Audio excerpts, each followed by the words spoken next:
Behind the Mirror of Music with Dannii Cohen. Hello, and welcome to Behind the Mirror of Music. I'm Dannii Cohen. This week's guest is Richard Skipper. Richard Skipper is an entertainer, singer, raconteur, and host. He has appeared in legendary venues from the Taj Mahal in Atlantic City to Carnegie Hall and the Hilton. And he has shared the stage with some of the biggest names in showbiz history, from Carol Channing to Lesley Ann Warren, most recently Mary Jo Catlett and Joanne Worley. He has appeared on the Windstar Cruise ship, Las Vegas to Windsor, Ontario, and all points in between. He is currently touring with his acclaimed show Still Going Strong, celebrating the history and legacy of Hello Dolly. This Monday, August 5, he brings his tour to London to celebrate the current revival of Hello Dolly, starring Imelda Staunton. I hope you will enjoy the show. So how are you? I'm good. I hope you're good too. I am wonderful, all things considered, in this crazy world we're living in. Oh, yes. Are things as crazy where you are as they are here? Yes, they are. Then I don't feel so bad. Well, I think that politics and everything around the world is just really weird right now. I agree. So we thank God we have the arts. Yes. Yes. Do you want me to jump right in? Well, whatever you want. Okay. The show that I'm going to be doing at Crazy Coqs on August 5th, which is actually the 45th anniversary of my arriving in New York, which is very exciting for me, long before you even around. The show is a celebration of the history and the legacy of Hello Dolly. And because of Imelda Staunton doing Dolly in London right now, I thought it would be the perfect time to come and do the show there. So my show tells the history of the show going all the way back to 1835 with the genesis of a show called A Day Well Spent and the trajectory that led to the musical version of Hello Dolly, which of course, as I'm sure you know, is the musical version of The Matchmaker. And I was very, very fortunate. Carol Channing, you can see photographs around me. Carol Channing was a very dear friend of mine. And Jerry Herman became a friend of mine as well.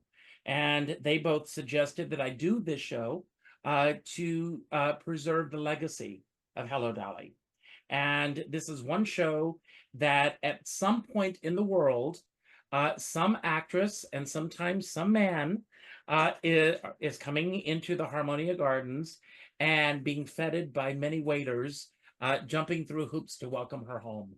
So I'm thrilled that the show still is going on. And so my show, once again, at Crazy Coqs, August 5th, I sing songs from the show. We show video clips. I'm very, very fortunate because I have two guest stars, Lorna Dallas, who played Irene Malloy opposite Danny LaRue in London, and also Corey English, who played Barnaby Tucker in the last Broadway revival of Hello Dolly, starring Carol Channing. Fabulous guest. Yes, Yes. I'm very excited. I saw so many things of Danny LaRue. He must have been a great Dolly. Did you? Is there any material preserved? Well, there are some clips on YouTube that you can find of him.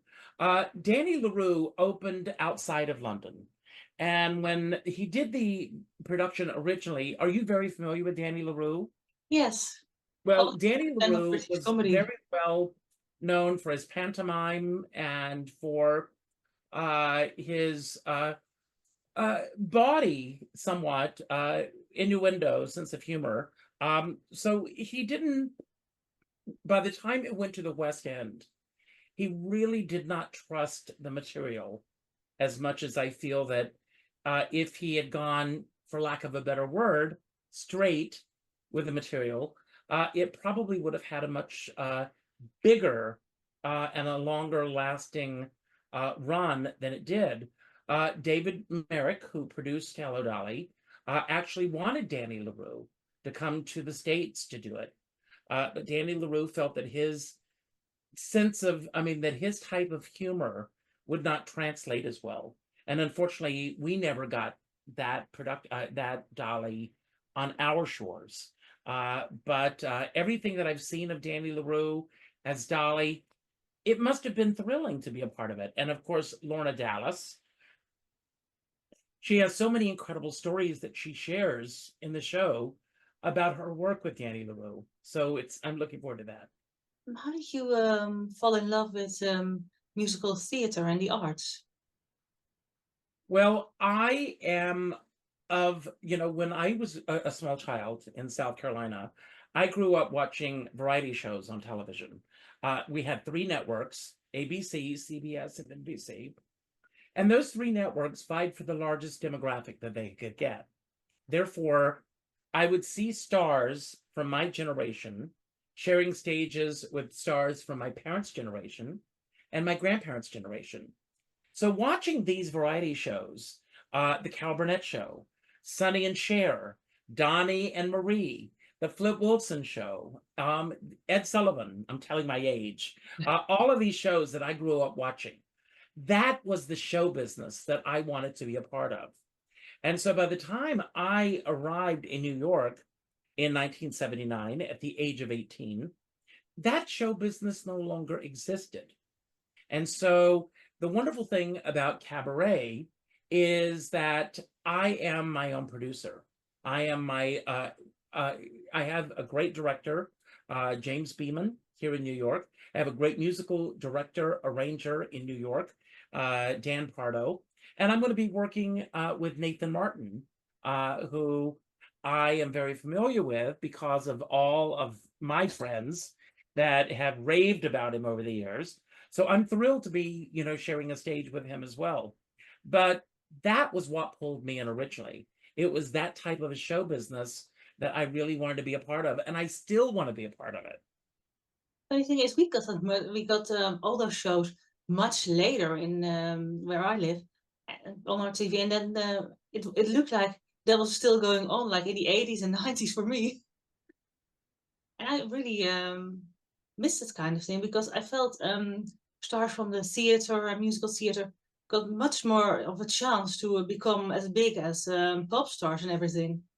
Well, what happened was, as I said before, these shows wanted the biggest demographic that they could get.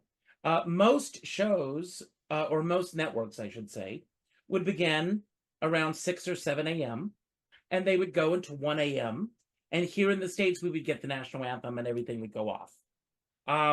And so there was a very limited, and there were three networks. So there was very limited time as to when these shows would be broadcast and be seen.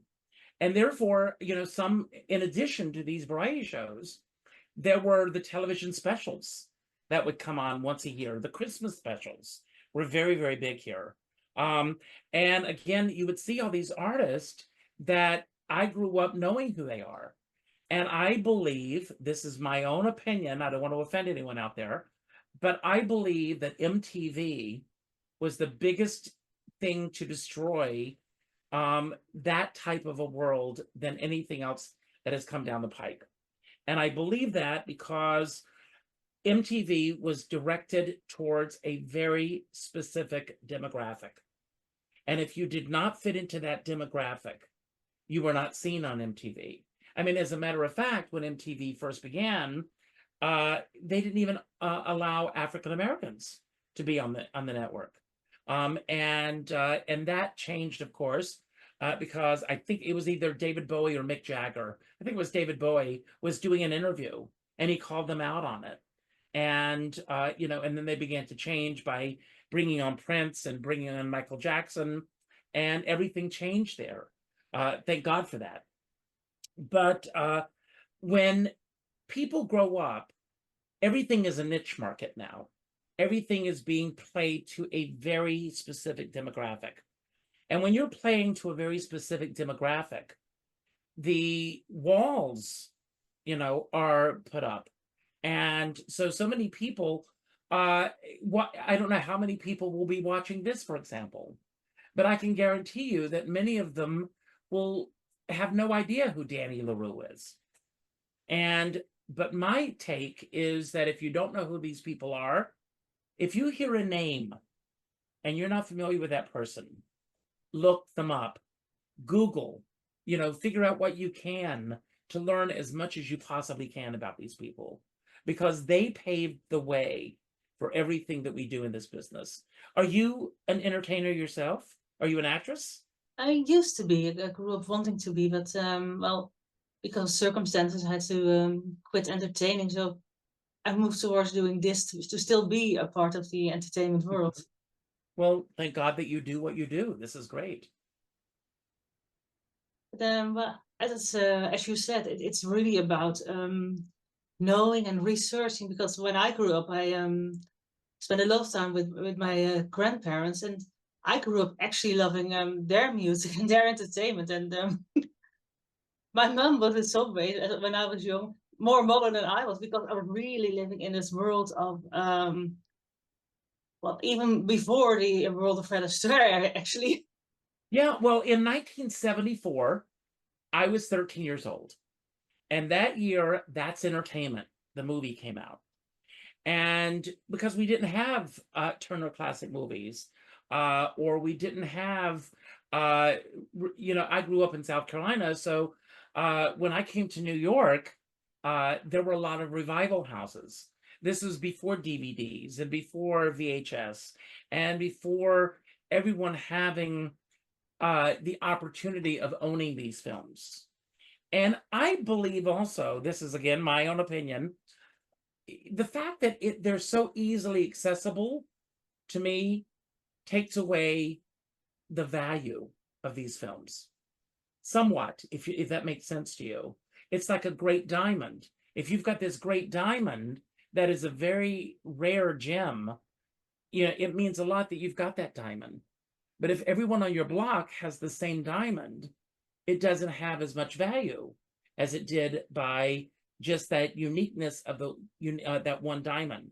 So the fact that so many people can pop in, for example, Gone with the Wind or The Wizard of Oz, or Phantom of the Opera I see behind you, anytime that they want to, it takes away, The Wizard of Oz we saw once a year. And if you missed it until the next year. And I was that kid that built my year waiting for The Wizard of Oz to come out every year. Cinderella with Lesley Ann Warren. That was an annual treat here in the States. Again, I don't know if this was the same thing where you are, but you saw these. If you missed a movie or a television show, a special, you never thought that you would get the chance to see it again. So everybody, as a collective unit, would tune in together to watch these shows. So the next day at the water cooler or wherever it is, everybody would be able to talk about this, because pretty much the entire nation was tuned in together. Yes, I think that's what really misses these days in connecting people, because nobody watches the same things, or they don't watch them at the same time. And by the time you've caught up, they've already stopped talking about it. That's exactly right. Yeah. And this is the last place that I want to watch a movie. I want to see a movie on a big screen. I went on Saturday night. I went to see Bratz, the new documentary about the Brat Pack, and Andrew McCarthy was there, and the movie. But I saw it on a huge screen in an old movie palace that is still restored, and the experience of going to the movies and smelling popcorn, and I'm talking about real popcorn, not this manufactured stuff that they put out there. But it used to be that when you went to the movies and you dressed to go to the movies, Yeah. Everybody would be dressed up. You would go in, and the curtains would part at the beginning of the film. It was an experience, and it was something. I mean, I grew up in a small town, so when a movie came through, it would only be at that theater, most likely for 3 days before moving on, because my hometown was not a major hub when it came to films. So if I saw that Mary Poppins or Jaws or The Sound of Music or any of these movies was going to be in my hometown, I would beg my parents We had 3 days to see it, otherwise I would miss it. Actually, beautiful experience indeed, because well, you could be excited for something. And these days, well, if you haven't seen it and already had the spoilers, you miss the excitement of actually not knowing what's going to come. Absolutely. And I love I love being on stage. I mean, to me, it is the most exciting thing in the world, because for me, it's this interaction between me and the audience. And I love that. But I also love being in the audience. I love the fact that with a group of people that we are sharing this experience together at this moment, and this moment will not be replicated. The things that we're laughing at tonight with a different audience the next night, based on what's going on in world events, as you and I mentioned at the top, it could affect the way people are responding to things. And everybody responds to whatever they're experiencing on live stage or in a movie based on what we're feeling at that moment in our lives. And there's nothing like a group of people coming together and having that mutual experience at the same time. It's even true with how TV used to be when it was more live. With these big shows, and you never knew what was going to happen because it was live. That's right. Yes. And now even well, things that should be live are pre-recorded or delayed. So there's still, you can even look at Twitter, what happened 2 minutes ago. I know, absolutely. And it was gone. Yes. It was gone. I mean, everybody is filming if they can get away with it in the theater now. But those moments, you know, I just signed a contract today for a show that I'm doing here in New York. And part of the contract was a live stream. And I wrote to the producer and I said, do I have to live stream? I personally prefer not to live stream a show because I want that experience with the audience. And I want to go back to that feeling is if you miss this, you missed it. So buy your tickets, be there, you know, and experience this live as it was meant to be experienced. I feel maybe live streams could be a way, but then to protective live streams that you have to buy tickets for. Well, people buy the tickets for the live stream still. Yes. You have a choice of being there in person or buying a live stream ticket. And I have a lot of friends, and they disagree with me on this because to me, it's about the money. You know, they're going to make more money, obviously, if they're live streaming a show. But I personally want that audience to be in place. And my hope is that everybody will leave Crazy Coqs 2 weeks from tonight as we're doing this. And they will have had a great experience, and that they will go to their social media platforms and they will write about the great experience that they had, and that Crazy Coqs will ask me back. That's the hope of every artist. That's true. And I was more thinking about people who can't go to a theater because of health reasons or other factors in their life. I understand that too. I understand that. So I think that's well, a thing that happened since COVID more and more, that when people who were never able to go to the theater because of things got to see more things online, and now they would love to go but they can't. I think that's also something that should be considered. I remember, you know, a few years ago, William Shatner was being interviewed, and Larry King. I don't know if that name means anything to you, not Yes. well-known interviewer here in the States. Larry King said, what do you attribute to your success? And at the time, he was 80 years old, or I should say 80 years young. He was doing a Broadway show. He was doing a lot of commercials. He had a new book that came out. It was probably one of the busiest times of his life at 80. And he said, I attribute to my success the fact that I get out of the house. I go to a restaurant to have dinner. I go to the theater to see live shows. I go to the market. I do these things. And almost inevitably, when you go out, life happens when you're living it.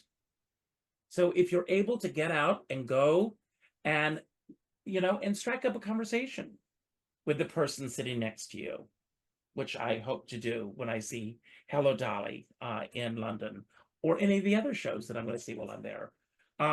Strike up a conversation with the people that you're sitting with in the theater. find out who they are. What is it about this show that brought them to this show? This fact that people go into the theater and they're doing this on their phone, instead of paying attention to everything that's going on around them, they're missing so much. I don't take my phone into the theater. I don't. How did you fall in love with Hello Dolly? Well, it began when I was a kid.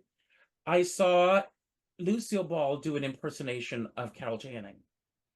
Excuse me. And that was my introduction to who Carol Channing was. And then I started seeing Carol Channing on television specials, talk shows, The Love Boat, all these things that we would see her on. And I became more and more and more in love with her. And then when I found out that after I moved to New York, Len Fontaine, who was a friend of Carol's, passed away. And I heard that Carol Channing was going to be speaking at the memorial. And I went to the memorial and I met Carol for the first time. And then over the course of several years, and I don't know if you know this about me, but I spent 20 years performing as Carol Channing. That's the picture here of the two of us together. And I'll bring this up. Here we are. That's fabulous. Yes. And that was the night that she saw me perform as her for the first time. I didn't make fun of her. And because I didn't make fun of her, she referred to my show as a Valentine to her. And so I told her at that time, because I would get up and I would perform at parties, I would do her voice, not dressed as her, but I would just get up and mimic her, for lack of a better word. And when she came back to Broadway to do Hello Dolly the last time, this was in '97, a dear friend of mine called me up and said, if you don't do a show about Carol Channing, you are making the biggest mistake of your life. And my thought was, what if she doesn't like what I'm doing? And he says, well, then you'll know. So I put the show together. I was able to, as fate would have it, get a chance to do the show for Carol. She loved the show, thank God. And when I finished the show, I said to her that I would only do it with her full permission to do so, because I didn't have as much invested in the show at that time. If she had said to me, I don't like this, I don't want you to do it anymore, would you stop? That would have been the end of it. And I would have not lost anything from that. But she said, I want you to take this gauntlet and I want you to run with it. So over the course of the next 20 years, I headlined in Atlantic City, I headlined in Vegas, I performed on cruise ships, I performed with Carol Channing, or as I like to say, she performed with me. So we, and as time went on, we became good friends. And as I became, closer to her, the more I got to know her, the less I wanted to perform as her. And the reason for that is because it's one thing that you're impersonating an icon, someone who's out there. But once you get to know that person, at least for me, I can't speak for anyone else that has done impersonation, but as I got to know her, I never felt that I could live up to the real thing. And and then when her husband passed away, her last husband, Harry, part of the spark went out for me. And then eventually, when she stopped performing, I stopped doing it as well. Well, it is true that once you get to know a person, it's different than when you look at them from afar. In 2014, you created a very special Hello Dolly event. I heard. How did that happen? Now, 10 years ago, I produced an event at Sardi's in New York, celebrating the 50th anniversary of Dolly. And I reached out to I have a website, callondolly.com, and I've interviewed over 1,000 people connected with various productions of Dolly. So in 2014, I did a brunch at Sardi's, which is a theatrical restaurant in New York. And I did this brunch, and I reached out to everybody I knew that was still living to come to this brunch. And for many of them, it was the first time that they had seen each other in 50 years. Unfortunately, Carol Channing was under the weather, and she was not able to be there. But the event went incredibly well. Jerry Herman called me the night before, and he said, "Thank you for remembering this show, because if you had not done this, it would have been a forgotten musical this year." Can you believe that? No. 50 years. One of the longest running shows on Broadway history at one time. 10 Tony Awards. And yet he said it would be a forgotten musical. Have you seen the new Dolly yet? I guess I've seen well, parts of it in the previous. It's different, I've heard, but still very much Dolly at heart. Yes. Yes. Dominic Cook, the director, has put a completely different, he's looking at it through a different lens. It's not the Dolly that opened on Broadway in 1964, but it's their Dolly. And I have seen so many productions of Dolly. I can't wait to see this. I have seen so many productions of Dolly. And what is exciting for me is what the creative teams create in terms of the way they want to present this story. Because the universal theme of Dolly is all about rejoining the human race, getting out there and falling in love again, taking chances, getting out of your box and saying, yes, I'm going to go out there and I'm going to do this. And to me, that's the excitement of what this show is about. That's why it resonates with me so much, because it's very much a part of who I am. It's taking chances. It's stepping outside of your comfort zone and saying, I'm going to do this. Yes, I'm going to take that chance. Life, success, everything happens after one word. And do you know what that word is? No. Yes. Yes. When you say yes, it's like you asking me to do this interview. This interview is happening because I said yes to you. You said yes to me. And every person that we come in contact with, every moment of our lives, boils down to whether or not that person is going to say yes or no. As an actor, when you're doing an improvisation, improv ends when someone says no. Because when someone says no, where do you go from there? You may try to convince them to change their minds and go in another direction. But if that person that you're doing the improv scene with continues to say no, no, no, nothing happens. But if that person says yes, imagine the possibilities. And that's what this is all about. Now, I want to ask you a question. I see that you're a huge fan of Phantom of the Opera. Yes. Where did that begin for you? That began when I was about 12. So 5 years ago. But first saw a TV version of one of the movies. Well, a miniseries with Charles Dance back then. Oh, wait, yes. Yes. And then, well, it happened to my mother saw that I was interested, so she first got me the book and then the highlight CD. And then a few years later, we went, and then when it really happened, when I saw Ethan Freeman perform it live. Hello, Dolly is to me what Phantom is to you. I think we do indeed kind of similar things, because I did a lot of Phantom specials and well, conversations with cast members. Yes, it's great. It's wonderful. I mean, if my show begun. When you find that common thread that so many people share in, you know, it's great. I mean, with all of the actresses that I've interviewed who have played Dolly, and a few men, but interviewing these actresses, every one of them has a different experience of what Dolly meant to them.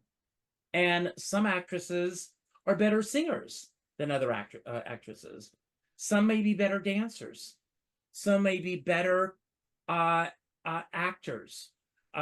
It's what I love about Dolly is that any actress who plays the role, any actor that plays the role,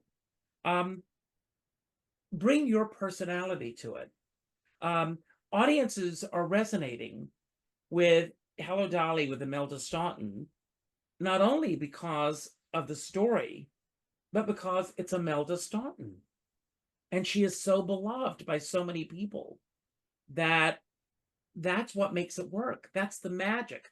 That's the alchemy of musical theater, of theater in general. Oh, I love it when actors have really feel the character and have a vision for themselves with how they portray it, and a sort of backstory created just for themselves. That's right. Yes. And excuse me, I interviewed Tovah Feldshuh, well-known actress here in the States. And when I went to her apartment, she brought out these huge black binders with swatches of clothes and storylines. And she had given Dolly an entire biography from the time that she arrived in the States from Ireland, because it is Dolly Gallagher Levi.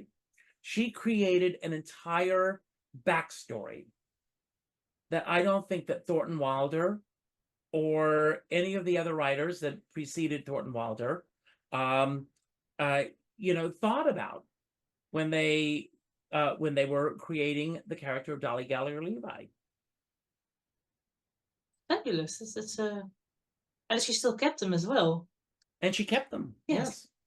And you can do the same. I mean, as a spectator, you can, if you let your mind run with the storyline, you can create an entire storyline based on the Phantom that is not on the page. And that fantasy that we create with these characters that we are seeing are unique to each and every one of us. And again, that's the magic. I mean, watching this movie the other night, Bratz, about the Brat Pack again, there were levels of this film that touched me on a very deep level as an artist, as an actor, as someone in a business that is not always kind to artists. So there were so many things that were jumping out at me as I was watching the film, and it touched me on a level that I would be surprised if anyone else in that audience felt the same thing that I was feeling at that moment. There is so much in this business that when films and documentaries like this get made and you hear them, so many things change or fall into place with how you see and think about moments and events and everything. And again, it goes back to what I said earlier. Yes, Carol Burnett, 11 years, she was the biggest star on CBS television. She did her variety show. She did television movies. She did special movies. She did specials. She did all this. She just turned 90 last year. And when she went to CBS to say that she wanted to do a television special, they turned her down. And this was after a lifetime in this business and making a lot of money for a lot of people. Jim Henson had this vision of a variety show with the Muppets. And every network in the United States turned him down. It was London that said, we will produce you here. And they produced Jim Henson's show. And of course, then it was sold to syndication on all of these other networks, but they all originally turned him down. If people, and I mean everybody, whether you are a creator or a spectator, open your eyes to the possibility of what yes can do for you and how it can change your life. Absolutely true, because so many things wouldn't be here if people hadn't kept persevering.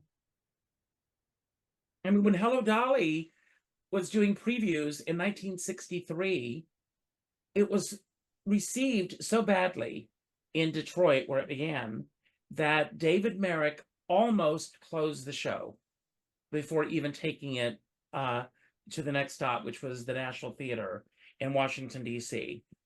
It was Gower Champion who went in and said, I will buy the show. I believe in this show. I want to make it happen. And Gower Champion did put a bit of his own money into the show to make it work. But the producer lost faith in the show and wanted the show to close. The show that opened on November 18th, 1963 in Detroit was a different show that opened on January 16th, 1964 at the St. James Theater on Broadway. And it was because the creative team continued to work and make this happen. And we live in a world now where, again, with these phones, where people are under the scrutiny of a magnifying glass 24/7. And I think it squashes the creative process somewhat. I think so too. I mean, I don't know if you heard about what happened with a show, for example, like Bad Cinderella with Andrew Lloyd Webber. Yes. Yes, because it really changed more by the people who were, well, bashing it on the internet than the audience Right. that went who loved it. Right, absolutely. And when it came to New York, it only lasted, just a handful of performances. That was one of the shows that got away before I got a chance to see it. It was, again, because of what people were saying on the internet, and the audience there loved it too. Yes. Yes. And I really think it's, even if you don't like Andrew Lloyd Webber as a person, I really think it's unfair to the cast, the crew, and everyone else involved to just crash a show because you don't like a composer. People think that when you're in this business, that you have this aura or this wall around you, that you don't feel the pain. When my company name is Richard Skipper Celebrates, because I'm all about celebrating. I believe that every person on this planet deserves to be celebrated. Yes, there are evil people on this planet. You don't want to celebrate the evil deeds that they did, but what got them to that point? I want to know, each person, there's a seed inside of all of us that, when I look at my own life, for example, one of our big issues here in the United States are these mass shootings that take place. And when I was 18 years old, all I was thinking about was going to Broadway and being in the theater and being an actor and being, and every ounce of my being, it still is, was based on what I could do to be a success in this business. And the idea that there I am at 18 years old, thinking about something positive that I want to create in the world. And then there's someone else at 18 who is hell-bent on creating destruction in the world. And what is it in our nature that if people, we'll talk about a collective audience again. Let's say that you see a show and half the audience loves it and half the people hate it. The people that hate it are quicker to get their phones to talk about their hatred of something than the people who love it. And I don't understand that. I don't understand why anyone wants to go out of their way to squash someone else's dream. It's true, but that is when you say you love something, you don't get as many reactions as when people say they hate something. People will join even if they haven't seen it. Oh yes, me too, because I always hated that person. And the algorithms of Facebook and Instagram and TikTok and all of these are based on that theory. Try it out. I can write something very positive about someone, and I don't see any likes, I don't see any comments, I don't see any shares. I can go on an hour later and I could write that I was wrong, that person I didn't like, this is why I don't like this person. And 500, 600 people respond to it. What is that? What causes that? It's worse now because people seem to be much more tempered. But I think that people feel a comfort in sitting in their homes and attacking a random person. But I think that negative comment could be the comment that puts that person over the edge and causes them to do something bodily harm to themselves or to another human being.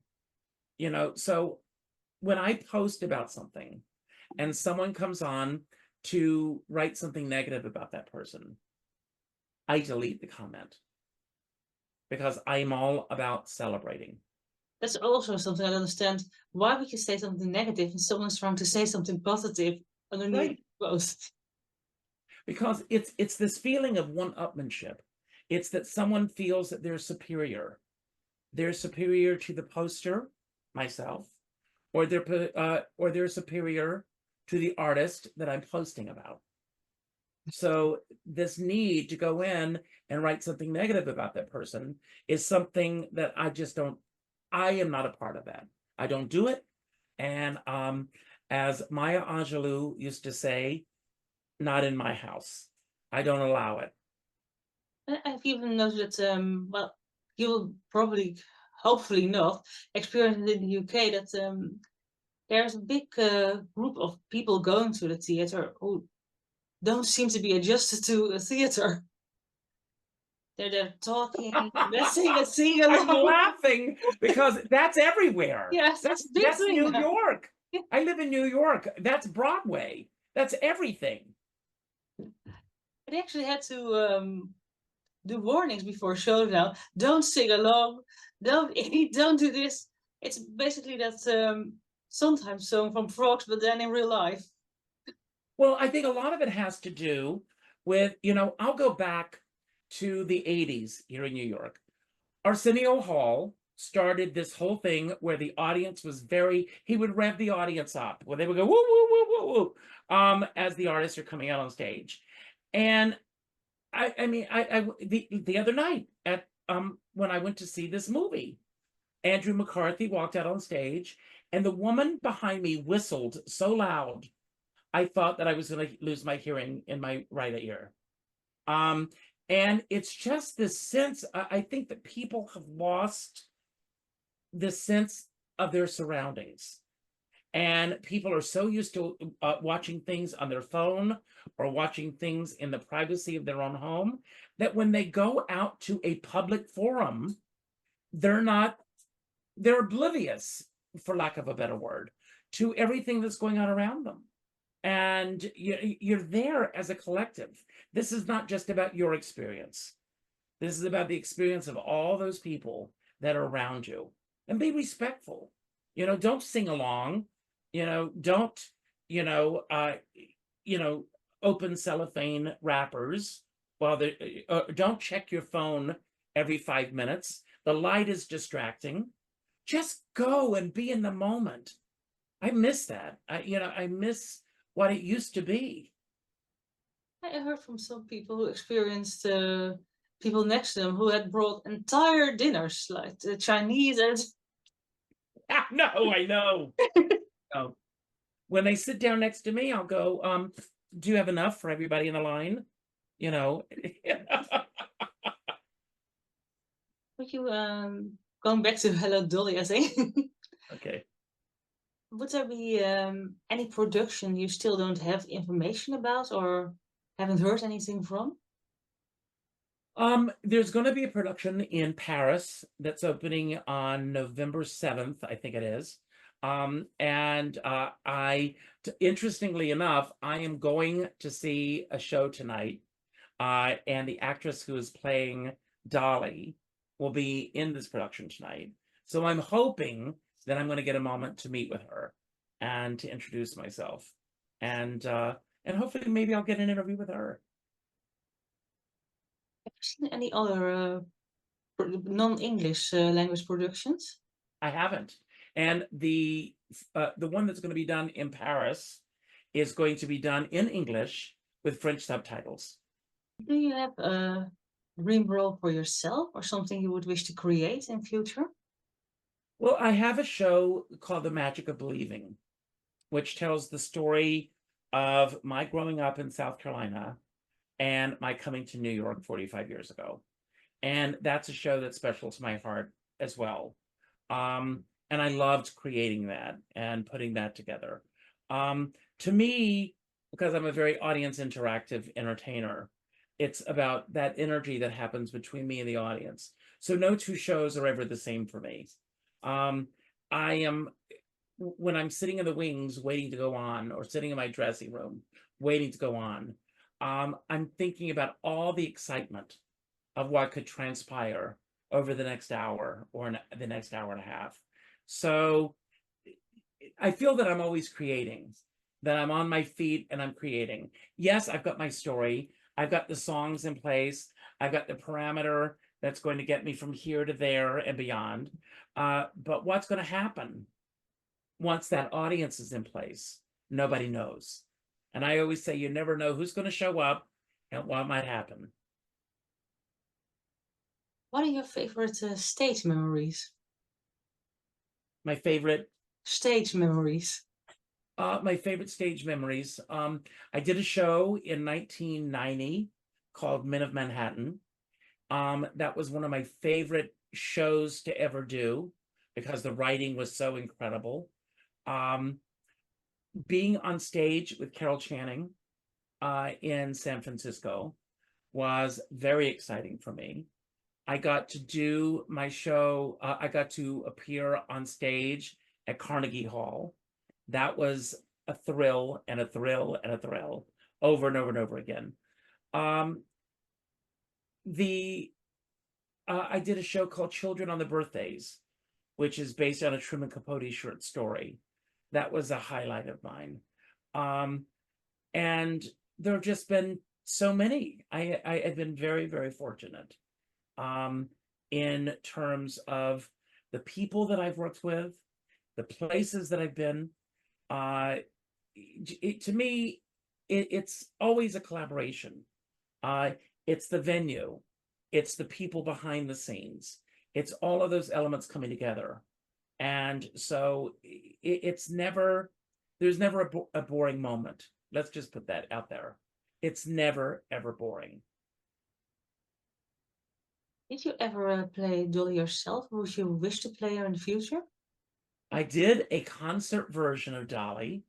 It was for one night only. It was the Revision Theater in Asbury Park, New Jersey. 1,600 seat theater. The audience, I always joke that the audience was made up of three groups of people: the Carol Channing fans, the Richard Skipper fans, and the curiosity seekers. So that audience did not know what to expect. So when I came out, I played the show as Dolly, but I did it as Carol Channing did Dolly. And so from the moment that I opened my mouth to speak, when I said at the very top of the show, Dolly Levi, the audience was here. And that was thrilling for me. Other than Hello Dolly, what are your favorite shows that you love to see? I'm a huge Jerry Herman fan. So anything that Jerry Herman did, I'm always excited to see. Tonight, I'm going to see a concert version of The Rink, which was one of my favorite shows on Broadway. I saw it 6 times. Gypsy, I've seen so many productions of it. I can't wait to see what Audra McDonald brings to the role. I am a big fan of musicals from the 1960s and 70s. The classic age of Broadway, 40s and 50s. But I'm a purist. I always love when a director or the creative team puts their own spin on something. But when they go so far away from the original intent, I have a problem with that. I don't think it is respectful to the creative people that created it in the first place. If you don't like that production, do your own version of something else. You know, Cinderella there's been a Disney Cinderella. There's a Rodgers and Hammerstein Cinderella. There's a live version of Cinderella. There's bad Cinderella. There's Cinderella with Billy Porter as the fairy godmother. I mean, there are so many different interpretations. The Matchmaker. do your own version of the matchmaker. Create something new that's unique to yourself. And that being said, I'm anxious to see what Dominic Cook and Imelda Staunton have done with this version of Dolly. I think that's more of a different interpretation than completely changing the thing that it was. Yes, Yeah. yes, yes. Indeed, I always think that's weird when you change something so much you're actually not watching the show anymore you intended to watch. Well, I think that in the case of Dominic Cook, and I can't speak for him because I haven't spoken to him personally, but I think he was heavily influenced by the movie.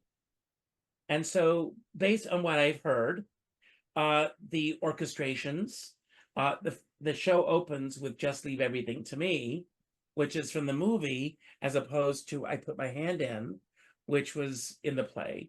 And so that has a huge slant on how he is presenting this Dolly. They've gone back to the original matchmaker.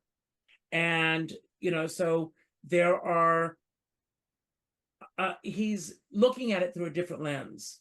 He's not looking at it through the lens of Gower Champion and Jerry Herman and Michael Stewart. He's taken all of those elements that are there and he's transferred them to another column, and he's brought his own ideas to the table, and that excites me. Yes. The fact that I will hear the songs that I love, minus one. But again, I've got an open mind as to what I will be seeing there. I think there are also some songs that were put back in that were written for Ethel Merman back in the day. There's a song that was written for Ethel Merman, which, by the way, I sing in my show, called Love Look at My Window. And that song was brought into, these songs were written for Ethel Merman. And then when Ethel Merman, I tell this story in the show, but when Ethel Merman said no, and they started looking for a different actress to play this role, and they ended up getting Carol Channing. Carol Channing is as different from Ethel Merman as anybody could possibly be. And so therefore, the shape and the sound of the show changed. I don't believe that if Ethel Merman had opened in the show, that it would have the 60-year history that it ended up having. I think that Ethel Merman is so, and I say this with kindness because I'm a huge Ethel Merman fan, she is so bombastic in terms of what she is and how she sang a song on Broadway, that I think that after she left the show, if she had opened the show would have closed, and maybe every few years, like with Gypsy, we would see a different actress perhaps take on this role. But when Carol Channing left the show after 2 years to do the national tour, it was David Merrick who suggested Ginger Rogers. And Ginger Rogers came in, and Ginger Rogers, again, had a softer approach to Dolly, and she brought in those elements that made Ginger Rogers Ginger Rogers. And then over the course of the next 6 years, every time there was a drop in the box office, they would bring in a different actress to play the role. And that led to part of the history and the magic of what Hello Dolly is, that all of those original actresses play the role. And there was a lot of talk when Bette Midler came to Broadway to do Dolly, that perhaps we would have another long run with Dolly, with a lot of other actresses coming in to do the show. But when Bette Midler did Dolly, she was the highest paid actress on Broadway at the time. And what happens when you have a star of that magnitude? It means ticket prices are going to go up. So the ticket prices were exorbitant. And not to take away from Bernadette Peters and Donna Murphy, who both did Dolly on Broadway, brilliantly, I might add. But there was a different dynamic than there was when you had Bette Midler. So as a result of having a different dynamic, the box office dropped a little bit. And it was very expensive to maintain that at the level that it was up here with Bette Midler with the other actresses. And that is not to take anything away from their talent. They were all brilliant. I loved all of them. Ticket prices are the biggest problem these days. I think Yes. with anything. Yes. And it's a shame that theater going has become an elitist art form. The average person cannot afford to go to the theater as much as there was a time where you could see a Broadway show for the price of what you would buy a movie ticket for. And those days are gone. And I don't think we'll ever get back to that. Yeah, I think, and as you said, with a big star like Bette Midler, she would see that in her payments she would receive for a role. But a lot of the artists say the prices keep up getting higher, but we're not seeing anything more from it. Yes. Yes. Yes. It was very expensive to maintain that show and to keep it up at the level that they wanted to keep it at. And yet there are so many actresses that I would have thought would have been wonderful to bring in. But the fact is, are they going to be able to pay them what their asking price is and still keep the ticket prices where they were? Because of course they would think lowering prices would be an option. Yes, yes. And then again, then they would say, well, so these actors are worth less, then they would have that debate. I know, I know. I think it's a problem too, that everything becomes a debate these days. That's right. Everything. I said to someone else the other day, then extras recently talked about what cheese she likes. It became an hour-long debate. It ended in the actress being threatened because she didn't like the cheese other people thought she should like. Well, how do you argue with that? That's just... How do you deal with that? We have the discord of being able, when I was in school, we had a debate team, and you were taught how to debate. Nowadays, if you have a differing opinion about something, everybody doesn't have to love Phantom of the Opera. Everybody doesn't have to love Hello, Dolly. But if you don't love either one of these things, don't trash your love of Phantom or my love of Hello, Dolly. Just move on. And then you have to debate within the shows you love about which version was better, which actor was better, was the movie better, was the production better? I walk a fine line with that one. Because I've seen so many actresses and I've loved so many actresses. I'm not going to say that one is my favorite, or that I liked one actress more than another, because the fact of the matter is I have loved every actress that I have ever seen do the role because of what they bring to the role. And that's life, isn't it? Do you have a message for theater fans in general? Go see a live show. Go out, get to know the people that you're sitting with. The person sitting in the next seat could be your next best friend. Take chances. Be open-minded. Go out with the idea that you want to go in to love something. I'm sure you know people who go to the theater because they want to be the one to trash it. And they want to be clever in their trashing it. But the opposite is just as important. Let's learn to celebrate art and artist and what each and every person brings to the table. That's so important, but as you say, there are people who go in just to see how bad it is. Do the rest of the audience hate it? Do they applaud for that artist or not? Yes, I totally agree with you.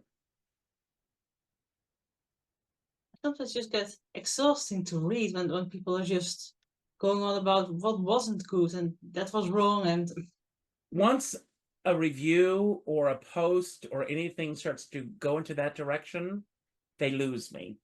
I'm not interested. I heard a great clip the other day. I'll try to find it and send it to you. It was Leontine Price, and she was talking about critics. And she said, these people that want to trash me, that want to tear me down, they're not my friends. They're not people that I break bread with. These are not people that I spend time with. And in most instances, they saw the show for free. They're not paying to see the show. They're not invested in the show the way that you are invested in a show, or the way that I'm invested in a show. So why give them that kind of power? And what also is so strange to me is that when people are looking at older shows and just can't watch the show like the product itself, but have to say all the things that shouldn't be in there anymore. I mean, because why can't they just they keep operas as they are? So I don't think why the musical theater should be any different. It's the product of when it was made. That's right, absolutely. Kiss Me Kate is now playing in the West End, and I'm hearing people. I've heard a lot of people say it's a dated play. It is a dated play. It's a product of its time. Gone with the Wind is a product of its time. There are elements of Gone with the Wind that you and I both know are not acceptable in today's norms. But it was a product of its time. And to me, it's an open door for discussion. You're able to discuss what works and what doesn't work, and why you think it works or does not work. But that's not to say it should never be seen again. That's so true. I just think that's so odd these days that we're more upset with things that are far more recent in our history than much other things. Right, Yes. right. And again, I you know, and I've referenced it a few times in this interview, is the movie The Brats, which I recommend to everyone. The Brat Pack, this group of young actors in the 80s, these films are a product of what life was like in the 80s. There are elements of it that I don't need to go into that are not necessary. I think that if they were done today through a different lens, scenes, casting, everything would be different. But they are a product of when they were created. Just as Hello, Dolly is a product of when it was created. Phantom of the Opera is a product of when it was created. And again, what makes these shows magical are what the next generation can bring to the table. They can adapt, but you don't have to erase or change. That's the difference in it, I think. That's right. You don't need to erase it or to take it away. And I could enjoy that version of Kiss Me Kate, and I can enjoy this version of Kiss Me Kate. Yes. But I'm not going to go see Kiss Me Kate, knowing as I walk through those doors at the theater that this is a dated show. You know, there are elements of this show that I don't like that storyline. Why would I invest my time and my energy and my money to going to those things if I'm not going in with the full intent of having a great evening? I'm going to be entertained. Bottom line, I don't need to feel angst when I go to the theater. I don't need to feel that I am superior to anything going up on that stage. I am going to be entertained. End of story. I feel that there are so many limitations on writers and creators these days when people are saying that when you write about bad things, you're the bad person yourself, and that sort of thing. And I think, why? They never said that to, well, say Victor Hugo when they wrote Les Miserables. Well, you can't write that person. That's true. It's true. People have to be creative, and creative is to make up people, think of things, and not research a person. They don't go about, I know everything about poisoning now. I heard recently that people were attacking J.K. Rowling because she wrote that she thought that Lolita was a great work of art. She's commenting on the book itself. She's not saying that she's a fan of the elements of the book that are happening in the book or something. If I like Carrie, that's not to say that these things that are happening to her, and then, you know, and then her turning on these students is something that I want to see happen in real life. No. But I can go and I can celebrate what the creative people have brought forth. Sorry, my alarm just went off. Ziggy, stop. I can appreciate what is being brought to the table. I mean, it's about creative and working and creating something. And sometimes they just want to touch the darker elements to show this is not a good thing. And not saying, well, go out and do this. That's right. Absolutely. See, I kind of wonder when and why that happened, that people became so obsessed with what the artist made and not couldn't just look at the product. That's right. I think it's human nature. I think that everybody wants to look through the keyholes of everybody else. I mean, when you think about what Shakespeare wrote, and if people were thinking that about during the time when he wrote Macbeth, oh my God, he wants to kill the whole royal family. That Right, absolutely. is there anything you would like to add or say to the interview about the productions you'll be doing and where they're showing? Yes, once again, I am going to be at Crazy Coqs on August 5th. Not only will I be celebrating Hello Dolly and its history, I will be celebrating the current West End production of Dolly. I will be celebrating with Lorna Dallas and Corey English and their history with the show. And I'm celebrating my 45th anniversary of coming to New York to be in this business. And I have really been blessed.